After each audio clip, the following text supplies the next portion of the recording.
Oi, gente, boa tarde. Boa tarde. Eu sou o Cauê, eu sou 020 aqui da gestão e eu sou recém-integrante no PET.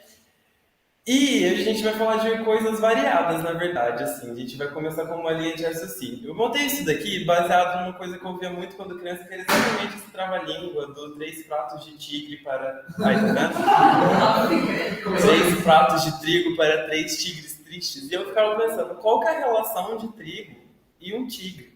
E fiquei durante muito tempo batendo com isso, martelando com isso na minha cabeça, ficando pensando, por que eu vou dar um prato de trigo para um tigre triste? Ele vai gostar disso? Eu, desde criança, fico pensando nessa correlação, e quem foi que fez a correlação de pratos de trigo para tigres? Mas aí eu estava analisando e pensando e olhando umas coisas por aí, e eu vi que, na verdade, com três pratos de trigo, você faz uma civilização. Começando assim, para a gente pensar rapidinho sobre isso, a gente vai falar um pouco sobre agricultura, na verdade. Aqui eu trouxe um mapa, mas um mapa muito que está meio desatualizado, só para a gente ter uma dimensão de que tem alguns cultivares, alguns cultivos, algumas plantas, grãos, cereais, que eles são, assim, digamos assim, preferenciais de alguma região. Eles são endêmicos ou por questões culturais eles são mais cultivados ali.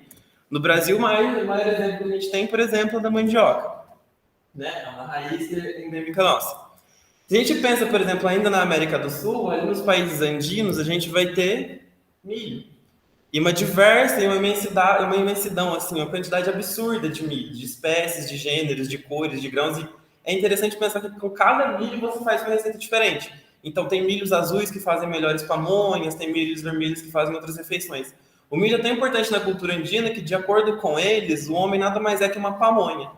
É massa de milho que foi cozida e recebeu o sopro de Deus. Então, o ser humano começou assim. E pensando mais recentemente numa questão que a gente vem vendo que está avançando no Brasil cada vez mais é a soja, que, para quem não está acostumado, a soja é chinesa. Ela é natural de lá.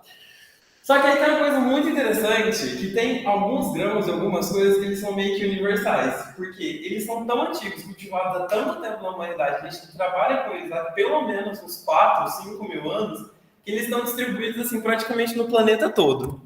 E um deles é o trigo. E a gente vai falar sobre ele daqui para frente.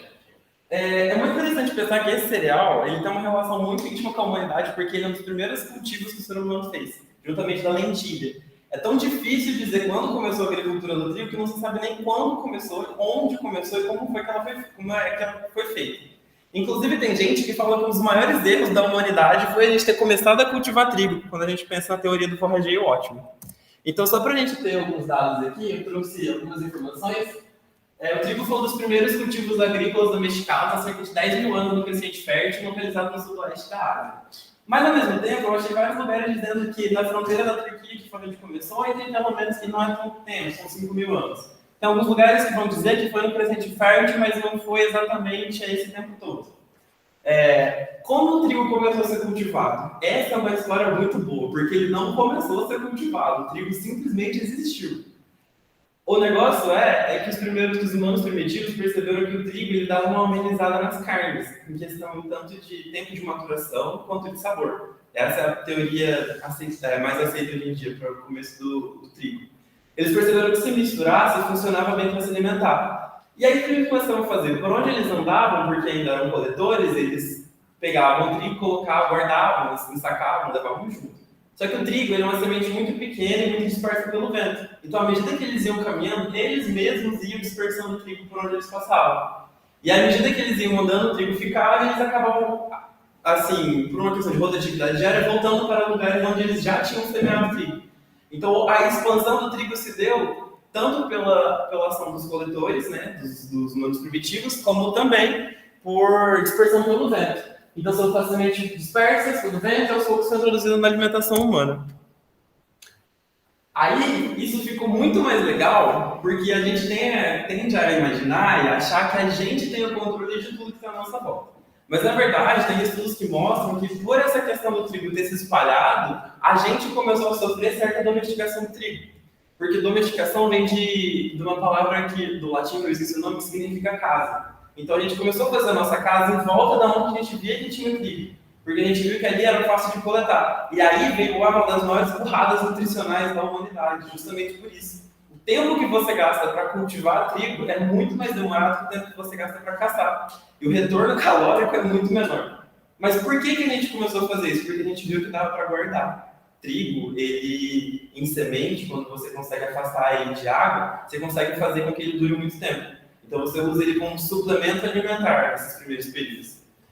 E aí, trazendo para os dias de hoje, o trigo é uma das culturas mais importantes do mundo. Ocupa cerca de 17% do total de terras cultivadas e fornece alimento básico para mais ou menos 35% da população mundial. Só que o ser humano é muito criativo. A gente não se contenta só em pegar o trigo e comer o trigo, plantar o trigo e comer o trigo. A gente se contenta e a gente quer fazer coisas variadas. Então a gente tem produtos que são feitos à base do trigo. A gente tem algumas coisas que foram criadas, por exemplo, desse jeito. E aí é interessante pensar que não tem uma origem única, por exemplo, as pastas e massas. Tem gente que diz que foi na Itália, mas se a gente pega registros históricos, a gente vai ver muita coisa sobre isso na China. Tem uma briga, inclusive, muito grande de quem começou a fazer esse tipo de coisa. E tem outra coisa também que é feita à base de trigo, que dizem que é italiana, mas até hoje a gente não tem certeza, porque tem registros egípcios sobre isso, é a pizza. Ela é tão importante que em São Paulo, até alguns anos atrás, era o alimento mais consumido na cidade de São Paulo, por dia, toneladas de pizza. Inclusive, a gente descobriu recentemente, domingo, que o Brasil levou mais uma. A gente tem a melhor pizza feita fora da Itália, é um pizzaiolo espanhol. Ele é brasileiro, ele é de Porto Alegre, e ele ganhou esse prêmio. Ele falou que foi muito legal, porque é um desafio muito grande ser um brasileiro morando na Espanha, fazer uma pizza italiana com ingredientes que não são italianos. Mas ele conseguiu. E por fim, só para mostrar que fora desse eixo europeu, a gente tem, por exemplo, gyozas, dumplings, esse tipo de coisa, que é distribuída ao longo de toda a Ásia e alguns outros países também. Várias outras coisas são feitas com trigo também, quando eu coloquei aqui, porque isso não vai ficar muito extenso, mas, por exemplo, pastel, que não se tem uma origem certa também, não se sabe se é espanhol, se é chinês. Os churros, que a gente já tem uma dimensão que provavelmente é espanhol, mas tem uma relação ali, uma mão dos árabes, depois que a gente teve a invasão da Península Ibérica. E tem uma coisa específica muito legal que tipo é universal, mas ao mesmo tempo não é, que é feita com trigo, que é pão. Pão é basicamente uma mistura de farinha de trigo, água e fermento. Só que falando assim parece uma coisa muito simples. O que a gente não leva em consideração é que o pão ele tem representações diversas na nossa sociedade. Ele tem representações diversas em várias culturas. Ele foi instrumento de guerra, inclusive. Eu li alguns estudos que mostravam que uma das vantagens que Napoleão teve no bloqueio continental que ele fez para conquistar a operação da Europa que ele ganhou foi justamente fazer tortilhas à base de trigo e outros grãos, porque elas conseguiam manter a ingestão calórica dos soldados e então eles conseguiam manter o fluxo. Um outro estudo também que para correlacionar com o ambiental, né, que foi o primeiro, essas sementes, especialmente o trigo, quando chegaram aqui na América, foi um dos primeiros motivos pelo boom populacional que a gente teve de corcel americano. Porque elas vinham em forma de tortinha com os navegadores, e aí eles comiam, saíam nas fezes, e aí nasciam o que não foi digerido, e os cavalos tinham um ambiente favorável em questão de alimento para poder reproduzir. E foi perigosíssimo, porque o primeiro boom populacional de corcel levou a uma extinção de várias outras gramíneas e algumas outras plantas na América do Norte. Tem diz que até hoje como é que chama aqueles bichos, búfalos, bisões, sei lá, que tem por lá, sofreram influência também nessa questão. O trigo vira pão, e o pão também carrega algumas nacionalidades. Então a gente tem o pão, que é australiano, a gente tem um pão que pode ser sírio, também tem pão que é indiano, então ele carrega isso junto. E às vezes tem pão que você não tem o nome na nacionalidade dele lá junto, mas você olha e você sabe do que a gente está falando, de onde ele veio. Se eu falo, por exemplo, um croissant, todo mundo vai lembrar da França automaticamente. E tem pães, por exemplo, como a ciabatta, que é um pão de longa fermentação e alta hidratação, que é italiano, que tem uma conotação religiosa importante. Não tem uma tradução certa para ciabatta, mas imagina-se que significa chinelo, porque ele era feito por monges franciscanos. Então, o pão, ele carrega em si uma identidade da nação, uma representação de um povo. E não só isso, ele também tem colocações outras diversas, especialmente na nossa cultura. Para o brasileiro, pão também é um cartão postal. A gente tem a maior divulgação do Rio de Janeiro, uma das maiores imagens que a gente tem no mundo, chamada pão de açúcar. Para a gente que é ocidental e que está mais ligado com a cultura cristã, o pão é a principal união que nós temos com Jesus. Está lá, eu pesquisei hoje mais cedo, a Júlia que me deixou mentir. Mateus capítulo 26, versículo 25 a 29. A hora que Judas dá as caras da Santa Ceia, fala que o problema ia ser ele mesmo, e Jesus faz o quê? Distribui o pão. Tomai todos e comei, este é o meu corpo que será entregue por vós. Assim como na oração eucarística. O momento mais importante da missa, onde a gente se conecta com Deus, a gente é cristão, é justamente depois que o padre faz a transubstanciação da hóstia, que nada mais é que trigo e água, em corpo de Cristo. Então, o pão para a gente também é o que a gente lembra de manhã, quando a gente fala pão nosso de cada dia nos dai hoje, não só em refeição, mas em alimento espiritual. E especialmente aqui no estado de São Paulo, vocês têm isso daqui, que eu acho um dos maiores crimes contra a humanidade, porque para mim leite com café é um absurdo, mas eu respeito, que é a famosa média do pão na chapa, média do pão com café, média paulista e tudo mais. Né? Inclusive, isso aqui é tão importante que padarias foram consideradas serviço essencial durante a pandemia justamente por causa disso aqui. Não tinha uma justificativa pauzinho para deixar as padarias abertas, mas alguns lugares justificaram que era justamente por ser o pão e o café com leite o primeiro e o único alimento que o trabalhador vai ter no dia a dia. Então, se não fosse isso daqui, muitos dos serviços essenciais que a gente teve durante a pandemia provavelmente não teriam acontecido. Porque o brasileiro, a gente tem uma questão muito séria nossa de o que a gente vai diversificar no nosso café da manhã. Se não sou eu comendo meu pão francês que eu estou acostumado, vai ser muito difícil introduzir tapioca, vai ser muito difícil introduzir meu cuscuz, vai ser muito difícil introduzir qualquer outro pão, porque eu já estou habituado ao pão francês, ele é parte de mim.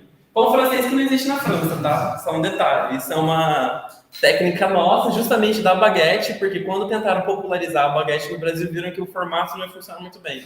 Aí as padarias no Rio de Janeiro cortaram e falaram, não, é francês ainda, porque a ideia era continuar colonial. A gente está falando aqui, falamos do trigo, não sei o que, essa foto bonita, porque é pra gente olhar e pensar e tal. Mas o trigo tem uma importância não só cultural, como hoje, ele é usado como também moeda. Né? O trigo ele é uma commodity, ele é uma das principais fontes de fronteiras internacionais, né? Ou seja, o dólar, para você ter em reserva para fazer transação com outros países. Ele é tão importante para alguns países que assim fica difícil de ver. Mas se eu fizer assim, talvez fique mais fácil de enxergar. A Ucrânia tem a bandeira desse jeito, com essas cores justamente por isso. Porque representa o céu azul e a plantação de trigo embaixo. A Ucrânia sozinha é responsável pela exportação de mais ou menos de 14 a 16% do trigo no mundo. A economia deles depende muito da exportação de trigo. Talvez assim fique mais fácil de imaginar. Para mostrar para vocês que eu não estou mentindo, eu trouxe um dado da Companhia de Abastecimento dos Estados Unidos, que é um dado de 2022.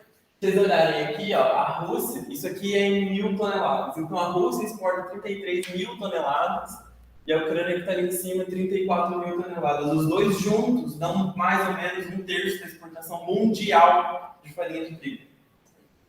É bastante coisa. Se a gente para para pensar só nisso, só nesses dados, a gente consegue imaginar muita coisa, a gente consegue pensar muita coisa. Mas uma das primeiras coisas mais importantes que a gente tem que pensar é exatamente isso daqui. Uma semana logo após, ou melhor, não pode falar invasão, né? Vai que o Putin me escuta, mas as operações militares na Ucrânia, realizadas pela Rússia, a mão do Putin e tudo mais. A gente teve essa matéria que saiu na Forbes da Agro, e aí eu trouxe pra gente ter uma dimensão de que uma semana depois já teve um aumento de preço no trigo, no mundo. Simplesmente porque os dois maiores exportadores estavam em guerra. Faz uma semana que a Rússia iniciou a invasão da Ucrânia. Então, os países estão no topo da cadeia do trigo. O primeiro como maior exportador global, enquanto a Ucrânia está na quarta posição.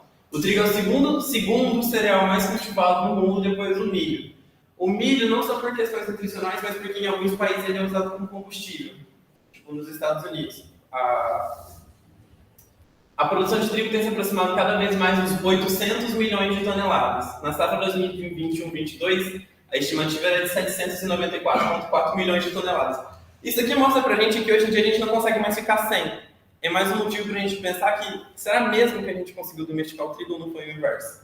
Todos os produtos que vocês forem pegar e forem comer, se vocês repararem bem, não vai estar lá. Se não tiverem como ingrediente, vai estar lá como pode conter traços, porque muito provavelmente passou trigo naquela planta baixa. Todos os alimentos que a gente consegue pensar que a gente come de processado tem o trigo, e às vezes coisas que a gente nem imagina. Às vezes pode ser um doce, às vezes pode ser um doce, às vezes pode ser uma bolachinha que você acha que não tem, pode ser uma bolachinha que você lê que é a base de amido, mas ela tem uma complementação. Tudo que a gente pensa hoje em dia, a gente tem a presença disso. Isso daqui foi uma semana depois da invasão, né? Lá em 2022. Isso daqui foi uma pesquisa que foi feita, que foi uma reportagem do G1, só em Belo Horizonte, o pão francês aumentou mais ou menos 16,35% em um ano. Lembrando o que a gente falou, né? Às vezes é o café da manhã do trabalhador, é o que ele vai ter para passar até a hora do almoço, até um pouco mais. Isso aqui é uma notícia da semana passada, porque a gente teve uma outra operação militar na Rússia, em cima do Mar Negro, para tentar pegar o Odessa pela terceira ou quarta vez que eu eles estão tentando pegar o Odessa. E o preço do trigo está escalando, está disparando. Então pode ser que essa semana vocês tenham mais dificuldade para poder comprar o pão francês, fazer um bolo de cenoura ou alguma coisa do tipo. Porque a gente está dando flutuações nisso.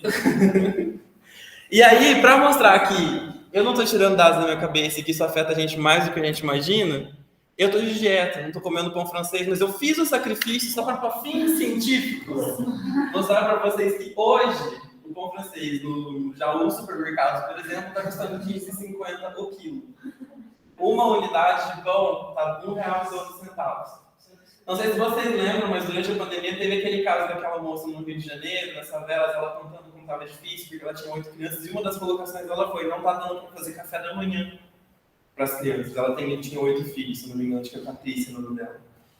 Justamente pelo fato de que o café estava caro, o leite estava caro e o pão estava caro.